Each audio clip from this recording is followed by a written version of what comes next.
We need to talk about Lard Mass. I recently gave a strong recommendation to the original Spiderwick Chronicles in my Kidlit audit. It had a charm and sweetness made all the nicer for the roughness and the realness of it. You've got people or kids where their parents are split up and one of them's getting into fights, and it's pretty intense. It's pretty real as far as like what can happen to a family when it's been broken apart, and it's interesting. So anyway, I imagine that the sequel series would be just as good.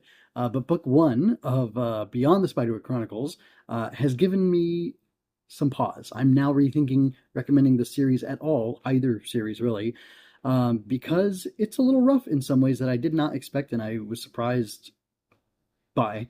And like as an adult, I can enjoy a story like this and some of the content that's in there that I find inappropriate for kids. But I definitely wouldn't give it to my kids. Maybe the original Spiderwick series, although maybe I need to check that out again and make sure it's okay. But definitely not this one. So what's my issue? Um, my issue is that how things are said is important, especially in a kid's book. Nick, the main character here, sort of, he gets called Lard Mass, except without the M, and someone's going to punch him at the same time they're calling him that. It's another kid. And for me, that kind of crossed the line, and it felt like a very wrong thing.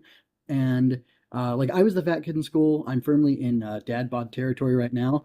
And like I admit that, and it's a problem that I have, and I'm working on it. And Nick admits that he's got a problem, that he's not very athletic, that he's not in good shape, and that that's a problem for him. And uh, like to go into spoilers a little bit here, by the end of the book, they find out that they're going to be dealing with this uprising of giants who could destroy their home and like the whole state of Florida basically. And like a chubby kid is going to have trouble fighting and slaying giants, which Nick acknowledges. And I think that's good, and it makes sense, and it makes sense that it's like called out in the book, and it's something that's seeded early in the book, and then it's capped at the end because Nick says something by the end of the book. He says like something like he realizes that he needs to change, and that a lot of things are changing, and he needs to change to catch up with them or keep up with them. And like I think that's honest, and I think it's healthy, and I think it's kind of great.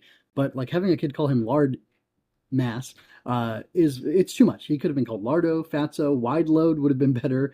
I respect what the authors are trying to do by saying this kid's like not where he should be, and he should level up, so to speak, in order to be able to do what he needs to do in this adventure series. But it was too much. But do you think I'm blowing this out of proportion? Did this moment shock you too? Anyway, I've got a full review that'll be linked here where I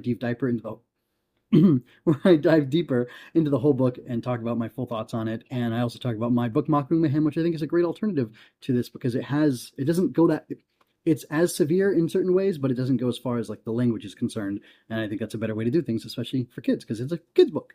Anyway, let me know what you think.